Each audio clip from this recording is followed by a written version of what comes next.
সর্বপ্রথম দুনিয়ায় কোন গোনার কাজ হয়েছিল দুনিয়ার জমিনে বলতে পারবেন?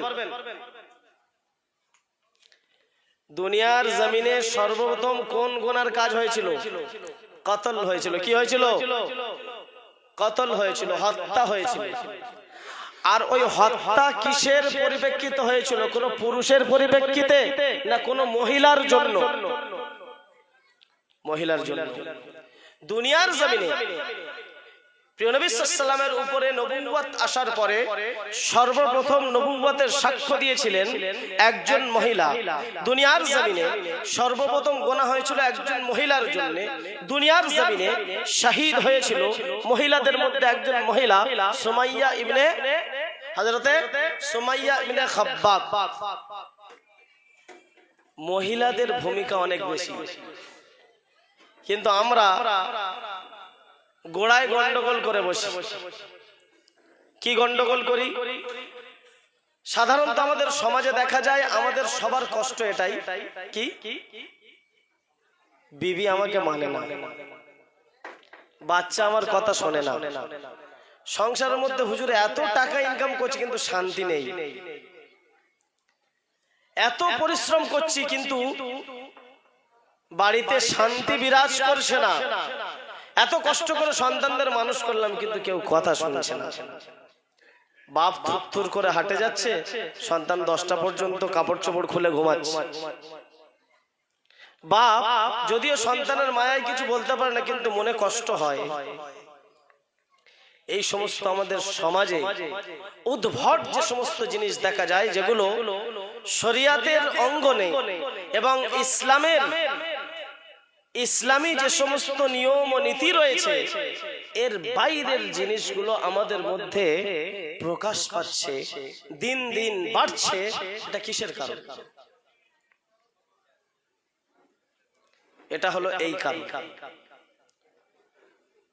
যে দুটো ঘটনা আমি বললাম দুনিয়ার জমিনে সর্বপ্রথম হত্যা হয়েছিল, এর ঘটনা আমরা জানি। আল্লাহ পাক রব্বুল ইজ্জাত যখন হযরতে আদম নবীনা আলাইহিস সালাতু ওয়াস সালামকে জান্নাত থেকে বার করে দুনিয়ায় পাঠিয়েছিলেন, হযরতে মা হাওয়া আলাইহিস সালামকেও দুনিয়ায় পাঠিয়েছিলেন। হযরত মা হাওয়া ছিলেন শ্রীলঙ্কায় সিংহল অঞ্চলে, হযরত আদম ছিলেন আরবের আরাফা অঞ্চলে। দুজনের দেখা হয়েছিল, হওয়ার পরে আল্লাহ পাক রব্বুল ইজ্জাতের তরফ থেকে ওনার দোয়া কবুল হওয়ার পরে দুজন একসঙ্গে হলো। সৃষ্টির ইতিহাস আগে, তারপরের কথা হচ্ছে। তো দুনিয়ার জমিনে সারা পৃথিবীর জমিন খালি, শুধুমাত্র দুজন আছেন। কে কে? হযরতে আদম এবং হযরতে হাওয়া। তো আল্লাহ পাক রব্বুল ইজ্জাত চাইলেন যে হযরতে মা আদম এবং হাওয়া থেকে বংশ বিস্তার করবেন। তো মূল দুটো জিনিস রয়েছে, হযরত হাওয়া এবং হযরতে আদম। ওনাদের থেকে হযরতে ইবনে কাসির রাহমাতুল্লাহ আলাইহির বর্ণনা অনুযায়ী পাওয়া যায় যে হযরতে মা হাওয়া 20 বার গর্ভধারণ করেছেন। কবার? 20 বার। আর প্রত্যেক গর্ভধারণে যমজ বাচ্চা দিতেন আল্লাহ। কি বাচ্চা দিতেন? যমজ বুঝি, যমজ বুঝি, যমজ। আর ওই যমজ বাচ্চার মধ্যে একজন ছেলে এবং একজন মেয়ে হতো, একজন ছেলে এবং একজন মেয়ে হতো। ধ্যান করে শুনবো ভাই, প্রশ্ন করলাম, উত্তর তো আমাদের কারো হয়তো জানা ছিল, লজ্জায় দিইনি, আমার সম্মানটা বেড়ে যাবে। তো যমজ করে সন্তান হতো। আর সেই সময় যেহেতু নিজের মায়ের পেটে ভাই বোনের বিয়ে হারাম, এই কারণে আল্লাহ পাক রব্বুল ইজ্জাত ব্যবস্থা। একটু সামনে সরে আসুন, বাইরে একটু সামনে জায়গা দিন, পিছনে ভাইদের গায়ে হয়তো বৃষ্টি লাগছে, একটু সরে সরে আসুন, একটু সরে সরে আসুন। আবার জোরে দরুদ শরীফ পড়ি, দরুদ শরীফ পড়ি। আল্লাহুম্মা সাল্লি আলা সাইয়্যিদিনা মাওলানা মুহাম্মদ ওয়া আলা আলি সাইয়্যিদিনা মাওলানা মুহাম্মদ। ভাই দরুদ পড়তে পড়তে মনে মনে একটু আগে আসি। দরুদ কেন পড়লাম? শয়তান একটু খালি যদি জায়গা পায়, ও ওখানে ঢুকে আপনার দিলের মধ্যে শুধু উস্কানি দেবে, পানি হচ্ছে, আসতে এসছে, পালান, আর ফের জোরে আসলে যেতে পারবে। এরা মনে আসবে, যে উঠবে বুঝে নেবো যে ওর পাশে শয়তান বসা ছিল। বুঝতে পারছেন? কেউ যদি উঠে যায় বুঝবো যে শয়তান ওর পাশে জায়গা পেয়ে গিয়েছিল, বলছে আসতে পানি হচ্ছে, পালান, আর জোরে হলে আর পালাতে পারবে না। কেউ উঠবো না, ধরা পড়ে যাবো। তো হযরতে আদম আলাইহিস সালাতু ওয়াস সালাম এবং হযরতে মা হাওয়া আলাইহিস সালাম যখন দুনিয়ার জমিনে, যখন আল্লাহ পাক রব্বুল ইজ্জত চাইলেন তাদের বংশ বিস্তার হবে, রব্বুল আলামিন এমন ইন্তজাম করলেন যে একজন সন্তান এবং একজন কন্যা সন্তান, পুত্র সন্তান এবং কন্যা সন্তান একসঙ্গে জন্ম দিতেন। আর এক বছর যারা জন্ম নিয়েছে, অপর সময় যারা জন্ম নিয়েছে, একে অপরের সঙ্গে বিবাহ হতো। মানে এই সময় ধরে নেন ছেলে এবং মেয়ে দুজন জন্মগ্রহণ করেছে। পরের বছর যারা জন্মগ্রহণ করলো ছেলে এবং মেয়ে, তাদের মধ্যে যে মেয়ে ছেলে এই আগের ছেলের সঙ্গে বিয়ে হতো এবং আগের মেয়েটা পরের ছেলের সঙ্গে বিয়ে হতো। তাহলে একসঙ্গে যে হয়েছিল এদের সঙ্গে এদের বিবাহ জায়েজ নেই, কারণ এদের সঙ্গে এদের যে জোড়া ছিল এদের মধ্যে একজন ওর সঙ্গে এর সঙ্গে বিয়ে হতো। এইটুকু বুঝিয়ে এসছে? ঠিক এই রকম আদম আলা নবীনা আলাইহিস সালাতু ওয়াস সালামের দুজন সন্তান ছিল। একজনের নাম ছিল হাবিল, একজনের নাম হলো কাবিল। একজনের নাম হাবিল, একজনের নাম কাবিল। কাবিল ছিল বড়, কৃষি চাষবাসের কাজ করত। হাবিল ছিল ছোট। হাবিল উট এবং গৃহপালিত জানোয়ার পুষত। আর হাবিলের সঙ্গে, হাবিল ছোট, হাবিলের সঙ্গে যে বোনটা হয়েছিল, ওই বোনটার দেখতে একদম কালো কুৎসিত। আর কাবিল যে বড়, ওনার সঙ্গে যে কন্যা সন্তানটা হয়েছিল তার দেখতে খুব চমৎকার। নাম ছিল আকলিমা। কি নাম? কি নাম? আকলিমা। এগুলো শুনে রাখি কমসে কম। তো হাবিল ছোট, ওনার সঙ্গে যে বোনটা দেখতে খারাপ। কাবিল বড়, ওনার সঙ্গে যে বোনটা খুব সুন্দর দেখতে। কাবিল বলছে হিসাব মতো যে সিস্টেম রয়েছে, সিস্টেম হলো হাবিলের বোনের সঙ্গে কাবিলের বিয়ে হবে, কাবিল বড়, এর বোনের সঙ্গে হাবিলের বিয়ে হবে। বুঝে এসছে তো? তো কাবিলের বোনটা দেখতে খুব সুন্দর ছিল। কাবিল বলল যে আমি হাবিলের সঙ্গে যে হয়েছে ওর সঙ্গে বিবাহ করব না, আমি আমার সঙ্গে যে হয়েছে এর সঙ্গে বিবাহ করব। কিন্তু আদম আলাইহিস সালাতু ওয়াস সালামের শরীয়ত সম্মত আল্লাহ পাকের বিধান অনুযায়ী দুজন একসঙ্গে ভূমিষ্ঠ হয়েছে, সুতরাং একই জোড়ার মধ্যে বিবাহ জায়েজ নেই। তো হযরতে আদম আলাইহিস সালাতু ওয়াস সালামের কাছে কাবিল এসে অনুমতি চাইলো যে আব্বাজান আপনি অনুমতি দিন, আমার সঙ্গে যে ভূমিষ্ঠ হয়েছে আমি তার সঙ্গে বিবাহ করি, আমি ওর সঙ্গে বিবাহ করব না। হযরত আদম আলাইহিস সালাতু ওয়াস সালাম দেখলেন ভারী মুশকিল। আল্লাহর বিধান তো এটাই যে এদের জোড়ার সঙ্গে ওদের জোড়ার বিয়ে হবে। তখন হযরত আদম আলাইহিস সালাতু ওয়াস সালাম একটা হিকমত জাহির করলেন। কি? যে দেখো তোমরা দুজন আল্লাহ পাকের কাছে এর ফয়সালা নেওয়ার জন্য দুজনে দুজনের কুরবানি দাও আল্লাহর রাস্তায়। কাবিল যে বড় ছিল ও তো কৃষি আবাদ করত, চাষবাস করত, ওর কিছু গাল্লা আনাজ নিয়ে। আর হাবিল যে ছিল ও উট বকরি এইসব পালত।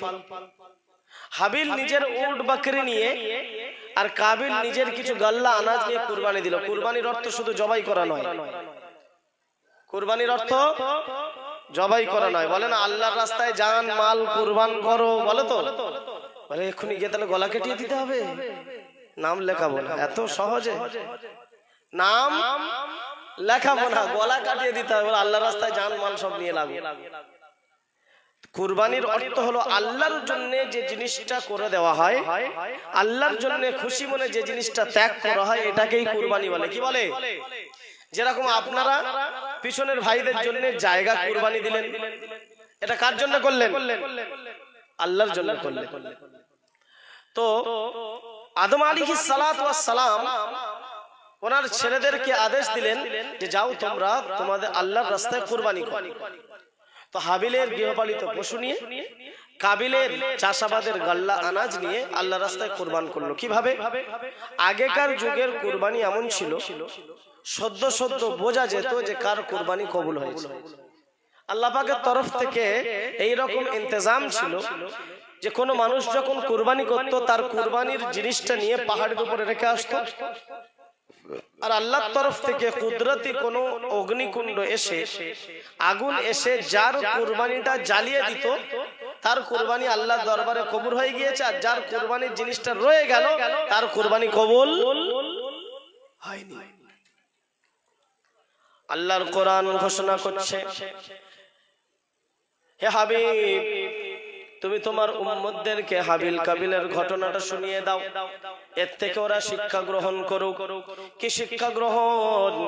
যে আল্লাহকে যদি ভয় না করা হয়, আল্লাহ পাকের ভয় যদি অন্তরে না থাকে, খোদা ভীরুতা যদি না থাকে, তাহলে আল্লাহর রাস্তায় তুমি যাই করো না কেন, তোমার সময় যাক, তোমার ধন সম্পদ যাক, তোমার ঘুম যাক, তোমার মাল দৌলত যাক, যাক যাই না কেন, যদি আল্লাহর ভয়ে তুমি না করো তাহলে ওর মধ্যে কোনো ফায়দা হাসিল হবে না।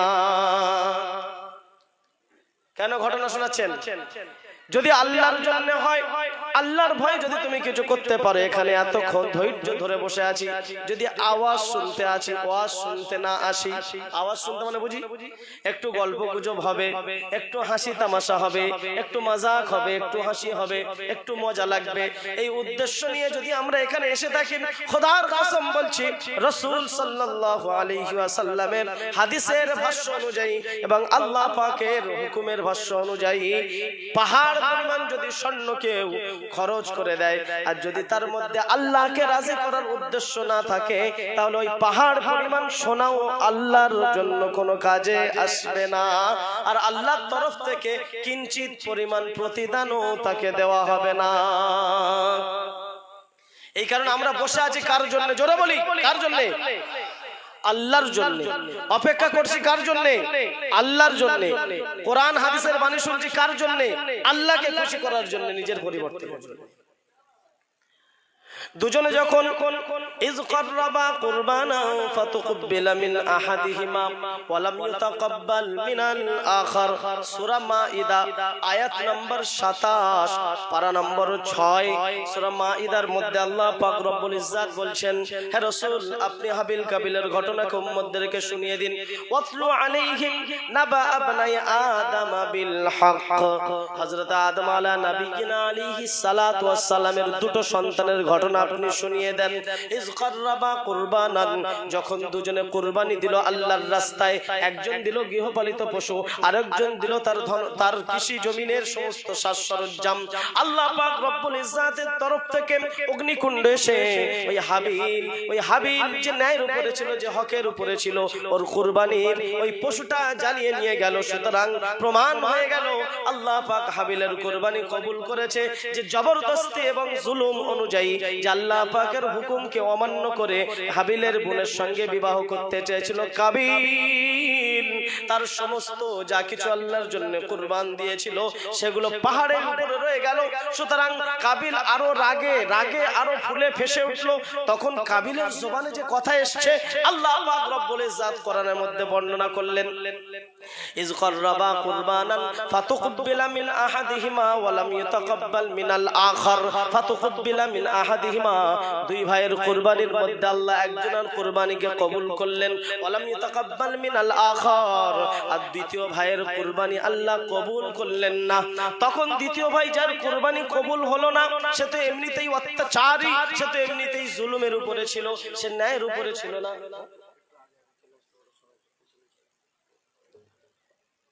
সে তো ন্যায়ের উপরে ছিল না। সুতরাং আল্লাহ পাকের তরফ থেকে যখন প্রমাণ হয়ে গেল এ যে অনিষ্টা ছিল আর যে জুলুমের উপরে ছিল, যে আল্লাহর হুকুমের আদেশের খেলাফ করছিল, সে তখন বলল ক্বালা লা আকতুলান্নাক, ভাই তোকে দেখে নেব, তোকে আমি কতল করেই ছাড়বো। কি করব?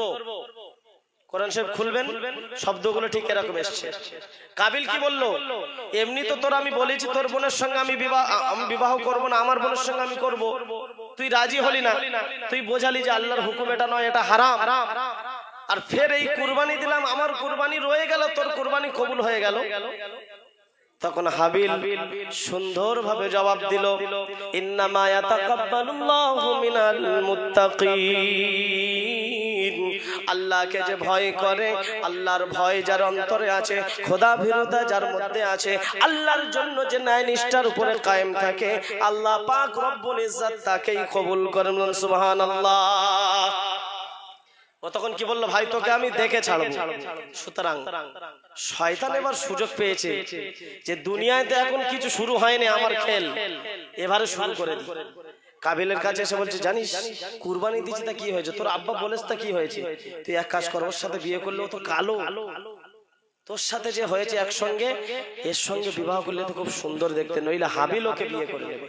শয়তান ঘুষখুসানি দিচ্ছে, আর শুরু যুগের মানুষ, সুতরাং ও কিচ্ছু না বুঝতে পেরে ও কি করলো, ভাইকে ফাঁকা জায়গায় নিয়ে ভাইকে হত্যা করে ফেললো। কি করলো, ভাইকে হত্যা করে ফেললো। দুনিয়ার জমিনে তখন খালি, দুনিয়ার জমিনে অন্য বংশ বিস্তার হয়নি। হাবিল এবং কাবিল দুই ভাই, আকলিমা এবং ওনার আরেকটা বোন ছিল, দুই বোন। এই চারজনের মধ্যে এই ঘটনা।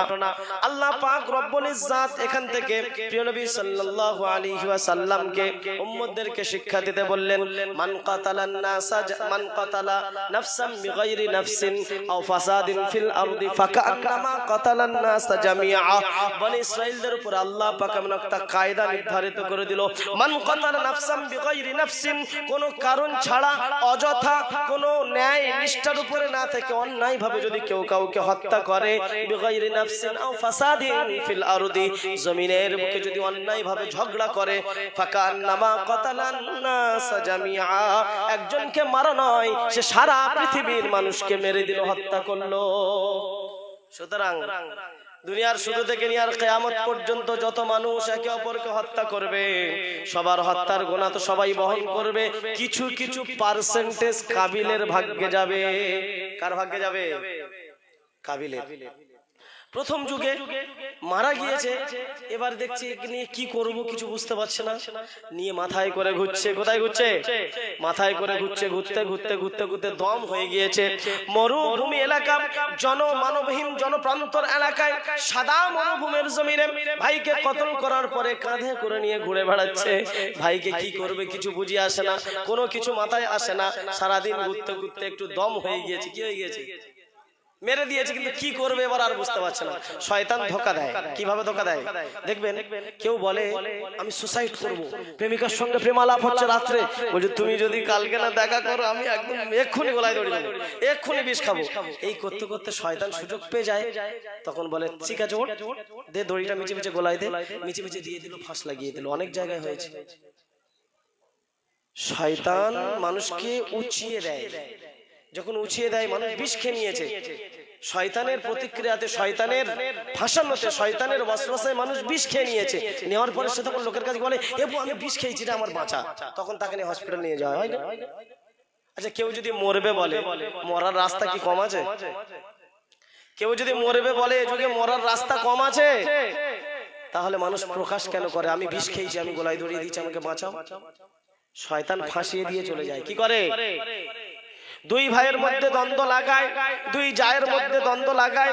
যখন দুই জায়ের মধ্যে দ্বন্দ্ব লাগিয়ে দেয়, দ্বন্দ্ব যখন, ঝগড়া যখন মিটে যায়, এই যায় এই রুমে বসে, বড় যায় এই রুমে বসে, ছোট যায় এই রুমে বসে, দুজন চিন্তা করে আহারে দুজন বনে বনে কি সুন্দর থাকতাম, বিকালবেলা একসঙ্গে ঘুরতাম, আর এই ছোট কথার জন্য ঝগড়া হয়ে গেল। দুজনে দু জায়গায় আফসোস করে। আবার শয়তান ওর কাছে গিয়ে বলে ও তোর এরকম বলেছে, ওর সাথে আর মিশিসনি। বড় বোনের কাছে, বড় জায়ের কাছে গিয়ে বলে তোর এরকম বলেছে, তুই আর ওর সঙ্গে আর মিশবি? অথচ দুজনার মনে কি হচ্ছে, বেকার ফালতু কথা ঝামেলা করলাম, একসঙ্গে কি সুন্দর ঘুরতাম, একসঙ্গে এক সংসারে ছিলাম, সামান্য একটা জিনিসের জন্য এরকম হয়ে গেল। আফসোস হয় না? হয় না? হয় না? হয় না? কোন বন্ধুর সঙ্গে ছোট কথা না, ছোট কথা কাটাকাটি হতে হতে খুঁটিনাটি বিষয়ে কোনো ঝগড়া হয়ে গেল, যাওয়ার পর আফসোস হয় না? কিন্তু যখন ঝগড়া হচ্ছিল, তুমিল দমে চলছিল, তোর জন্য আমি এই করেছি, তোর জন্য আমি ওই করেছি, হচ্ছিল তো। কিন্তু কিছুক্ষণ পরে কি হয়, ওকে এরকম বললাম। হয় না? হয় না? শয়তান যখন ওয়াসওয়াসা দেয় তখন কিছু বুঝতে পারে না। কাবিল হাবিলকে হত্যা করলো, হত্যা করে মাথায় করে নিয়ে ঘুরে বেড়াচ্ছে, কষ্ট হচ্ছে, গায়ে থেকে তরতর করে ঘাম আসছে, কি করবে কিছু বুঝতে পারে না, কিছুই জানে না, কোনো শিল্প জানে না, কি করতে হবে এটাও জানে না, কবর দেওয়ার হুকুমও তখন হয়নি, পোড়ানোর হুকুমও তখন কিচ্ছু তখন হয়নি, কিছুই জানে না। ভাইকে নিয়ে ঘুরতে ঘুরতে যখন কষ্ট হয়, এক জায়গায় ভাইকে রেখে মাথায় হাত দিয়ে এমন করে বসে আছে, মাথায় হাত দিয়ে বসে আছে। কে? কে? কাবিল। কে? কাবিল। সর্বপ্রথম কতল করেছিল কাবিল, আর কতল হয়েছিল হাবিল। মনে থাকবে তো? হ্যাঁ, কাবিল যখন চিন্তিত অবস্থায় মাথায় হাত দিয়ে বসে আছে, আল্লাহ পাক রব্বুল ইজ্জত তখন কি ইন্তজাম করলেন? কাক পাঠালেন। কাক কি পাঠালেন? কাক পাঠালেন। কাক পাঠানোর পরে আল্লাহ পাক রব্বুল ইজ্জত কাককে দিয়ে শিক্ষা দিচ্ছে। দুটো কাক আসলো, কাবিল দেখতে পাচ্ছে দুটো কাক আসলো, লড়াই করছে। লড়াই করতে করতে একটা কাক মরে গিয়েছে। যে মরে গিয়েছে তখন অন্য কাক যে জিতে গিয়েছে সে পা দিয়ে মাটি খুঁড়ে খুঁড়ে মাটি খুঁড়ে খুঁড়ে তার ভিতরে দিয়ে ঢাকা দিল। কাবিল বলল, ভালো বুদ্ধি, কি একটা ভালো প্ল্যান এসেছে। কি ভালো প্ল্যান? ওই যে কাক, ওই যে কাক, ও কাক দুজন ঝগড়া করে একজন মরে গেল, তাকে নিয়ে মাটির ভিতর দিয়ে আরামসে চলে গেল পুরো সাদা জমিন। তো আমি আমার ভাইকে মাথায় করে নিয়ে ঘুরবো কেন? এই সিস্টেমটা আমিও করি। কবর দেওয়ার বিধান কোথায় থেকে শুরু হলো? কিছু শিখে যাই ভাই, কিছু শিখে যাই, শুধু নাচানাচি করলে হবে না। কবর দেওয়ার বিধান কোথা থেকে শুরু হলো? কোথা থেকে? কাগে থেকে শুরু হলো। ও তখন বলল, ক্বালা ইয়া ওয়াইলাতা আজাজতু আন আকুনা মিসলা হাদাল গুরাবি ফাওয়ারিয়া সাওআতা আখি ফাআসবাহা মিনান নাদিমিন। গল্প শোনাচ্ছি না কোরআনে আয়াত শোনাচ্ছি ভাই? একটু জোরে বলি না, ঘুমটা ছাড়বে তো। কোরআনের আয়াত শোনাচ্ছি। আল্লাহ পাক রব্বুল ইজ্জত পরিষ্কার ভাবে বর্ণনা করেছেন, কাবিল যখন দেখলো দুটো কাক এসে লড়াই করতে করতে একজন অপরকে মেরে দিয়ে মাটি খুঁড়ে একজনকে চাপা দিল, তখন কাবিল ক্বালা ইয়া ওয়াইলাতা আজাজতু আন আকুনা মিসলা হাযাল গুরাবি। কাগের মতো ক্ষমতা আমার ছিল না, কাগের মতো বুদ্ধি আমার ছিল না। ফাআসবাহা মিনান নাদিমিন। তখন তার দিলে আফসোস জাগলো, দুই ভাই তো ছিলাম, একজনকে মেরে দিলাম, এখন আমি কি করব? একা হয়ে গেলাম, কার সাথে গল্প করব, কার সাথে ঘুরবো, কার সাথে ব্যবসা বাণিজ্য করব? তখন আফসোস করতে লাগলো, কারণ তখন শয়তান রফু চক্কর কি হয়ে গিয়েছে, মেরে দিয়েছে, কাজ শেষ, এবার পালিয়েছে।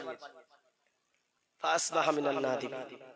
তো সর্বপ্রথম দুনিয়ার জমিনে যে পাপ হয়েছিল হত্যা, কার জন্য হয়েছিল? একটা মেয়ের জন্য।